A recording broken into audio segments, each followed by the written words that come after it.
Les entretiens du marquis, bonjour à tous. Macron distribue les milliards de nos impôts à un fonds global contrôlé par les Américains et Bill Gates, tandis que les électeurs italiens ont répondu aux insultes van der Leyen par un Let's Go Brandon d'anthologie.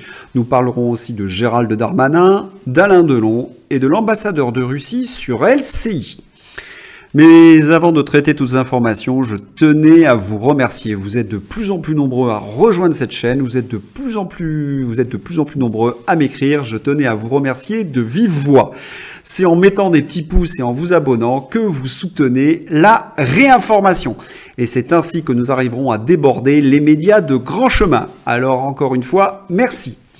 Je disais donc qu'Emmanuel Macron dépense l'argent de nos impôts en ouvrant le carnet de chèques à Bill Gates. Nous sommes le 21 septembre, Macron est à l'ONU, il en profite pour assister à une réunion du Fonds global et là, il explique qu'il va donner 300 millions d'euros supplémentaires à ce Fonds global et comme il avait déjà promis 1,3 milliard, la facture pour les Français, pour nos impôts, c'est 1,6 milliard.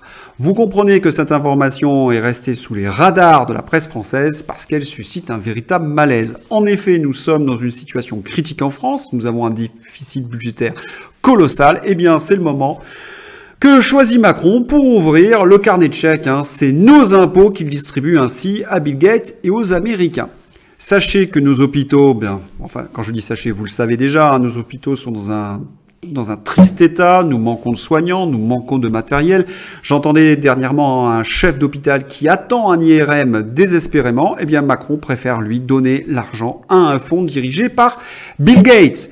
C'est une véritable traîtrise, d'autant plus traîtrise que ce fonds global dirigé par Bill Gates, c'est le soft power américain. En donnant de l'argent des Français à ce soft power américain, Macron, du même coup, affaiblit la voix de la France, parce que cet argent aurait pu aller à nos structures françaises, notamment d'aide à l'Afrique. Généralement, il y a du donnant-donnant. On vous donne de l'argent et puis vous achetez nos produits manufacturés ou nos produits alimentaires. Et là, rien du tout, puisque cela va aux Américains. C'est véritablement un scandale. Il faudra véritablement que ce type dégage. Mais il n'est pas le seul. Nous avons une autre traîtresse plus exactement, c'est van der Leyen. Oui, une traîtresse. Regardez ce qu'il y a derrière van der Leyen, le drapeau américain. Quel plus beau symbole pour expliquer qui est cette dame. Elle ne sert que les intérêts de l'oncle Sam. Elle est un agent d'influence. Et lorsqu'elle est derrière le drapeau américain, elle n'hésite pas à menacer les Italiens. Nous verrons le résultat du vote en Italie. Si les choses vont dans la mauvaise direction, nous avons des outils comme dans le cas de la Pologne et de la Hongrie. C'est littéralement énorme. Van der Leyen est en train de nous expliquer que nous avons perdu tout simulacre démocratique, qu'on doit voter essentiellement pour les candidats corrompus européens.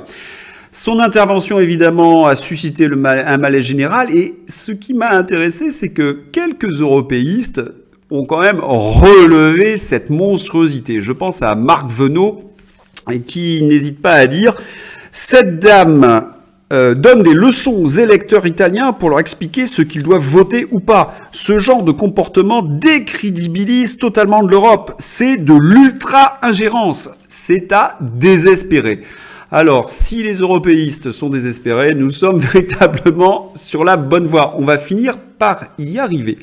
D'autant plus que les Italiens ont répondu de manière magistrale par un Let's Go Brandon d'anthologie aux élections législatives, aux menaces de van der Leyen. Regardez, Meloni arrive en tête en Italie. Meloni, c'est cette leader de droite conservatrice.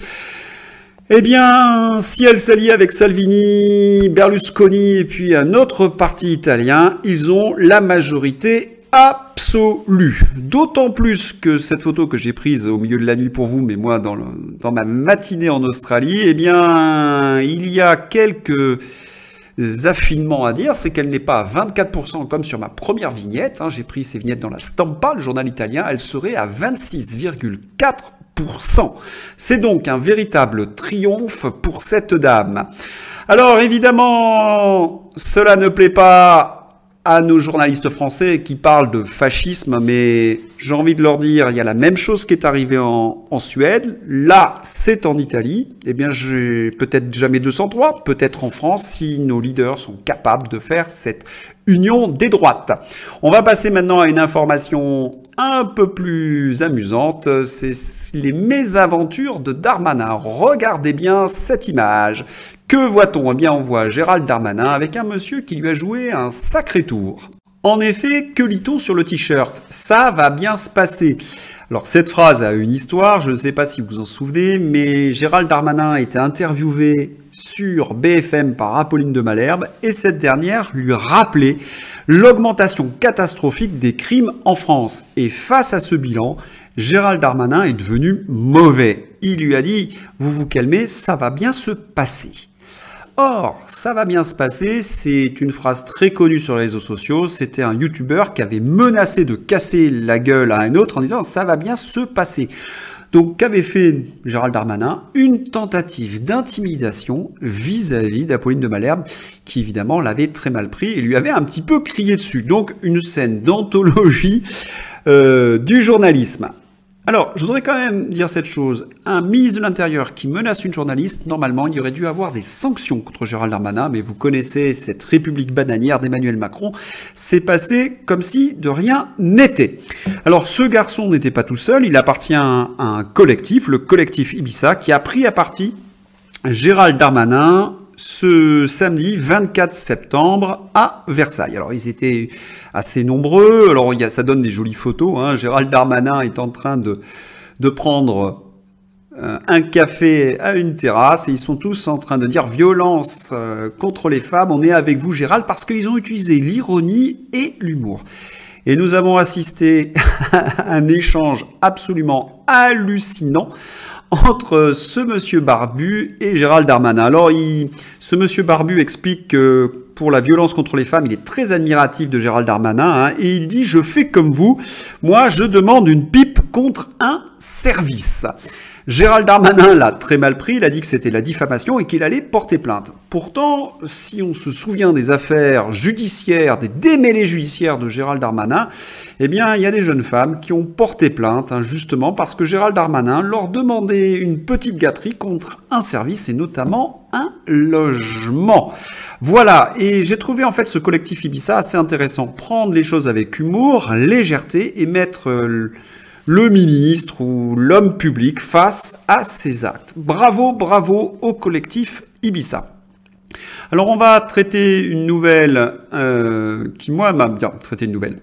On va aller sur LCI cette fois-ci avec l'ambassadeur de Russie, Alexander Mekogonov, qui va il va tenter une greffe de cerveau hein, sur Elisabeth Martichoux, comme l'a très bien dit Laurent Ozon. Alors, nous avons assisté à quelque chose d'assez intéressant parce que Elisabeth Martichoux a plus ou moins agressé l'ambassadeur de Russie. Elle lui a dit, mais face à ce qui s'est passé à Izium, est-ce que vous n'êtes pas tenté de démissionner? La réponse de l'ambassadeur a été simple. Il a dit que c'était de la propagande à 2 balles, de la falsification, et que comme à Boutcha, ce n'était qu'un montage. Et comment se faisait-il que les médias français puissent croire à ces bobards-là? Ah, c'était véritablement intéressant parce que, bon, on va laisser de côté Elisabeth Martichoux, mais ça c'est du journalisme. Face à une accusation, on demande à l'ambassadeur de Russie de répondre et il donne sa version. Et sa version à lui, bien c'est celle-ci, c'est à travers les images que nous voyons, c'est un cimetière où il y a des croix, où il y a des noms qui sont écrits, hein, nous explique l'ambassadeur, et que si on avait voulu faire un charnier, on n'aurait pas enterré chrétiennement avec les noms sur les croix les soldats ukrainiens. Et il a rappelé que c'était des cadavres qui avaient été abandonnés par l'armée ukrainienne. Une information que j'avais eue d'ailleurs au moment de mai, hein, lors de la prise d'Izium. Donc c'est quelque chose d'assez intéressant. Nous avons de temps en temps un éclat comme ça sur les médias français. Il faut en profiter. Parce qu'on a assisté à quelque chose qui nous a rendu un petit peu triste, Alain Delon face à Zelensky. Alors là encore une image assez emblématique parce que Zelensky c'est un comédien, Alain Delon c'est un comédien, ils se font face à face. On a l'impression que cette guerre en Ukraine, ce n'est plus qu'une énorme farce de communication. Alors certains ont été très tristes parce qu'ils admirent Alain Delon, et on a raison d'admirer Alain Delon. Si on a une filmographie un petit peu complète, il y a des films d'Alain Delon fabuleux, on pense au film de Visconti, Le Guépard, Rocco et ses frères, je pense au film de Melville, Le Samouraï, et puis La Piscine, Plein Soleil, Borsalino, bon... Delon a été un acteur extraordinaire dans sa jeunesse, mais c'est un acteur, c'est-à-dire qu'il est là pour la célébrité. Et puis un jour, il a fait une mauvaise rencontre. Ouais, il a fait une très très mauvaise rencontre. Il a tourné dans un film qui a signé la fin de sa carrière. Et qui a tourné ce film? Allez, je vous laisse 2 secondes. Qui a tourné un film avec Alain Delon qui a véritablement assassiné Alain Delon? Le plus mauvais film de tous les temps, selon les cahiers du cinéma. Eh bien, c'est Le Jour et la Nuit. BHL, c'est BHL qui a essayé de faire un film avec Alain Delon et Ariel Dombal. Alors vous êtes sur un site qui s'appelle Nanarland, qui recense tous les plus mauvais films de l'histoire du cinéma, et ce film-là, sur Nanarland, il est 3 sur 5, c'est-à-dire un gros nanar. Sachez qu'il y a un acteur à l'intérieur, Basile Lecode, non, son frère... D'ailleurs, comment s'appelle-t-il? Carl Zero, qui joue à l'intérieur et qui est considéré comme le plus mauvais rôle aussi de tous les temps. Il est catastrophique, Carl Zero, à l'intérieur. Voilà. Donc, Le Jour et la Nuit, et là, on comprend tout, en fin de compte. Pourquoi Delon est allé rendre ce service à Zelensky? Ben voilà, il a de très mauvaises fréquentations, Alain Delon. C'est dommage, c'est un naufrage, ça a été un grand acteur. Et bien, vous voyez, quand on a des mauvaises relations, on fait des choses qui sont pas exceptionnelles. Si vous avez aimé cette vidéo, n'hésitez pas à la liker, à la diffuser sur les réseaux sociaux. Et puis à bientôt pour un nouvel entretien du Marquis. Bye bye.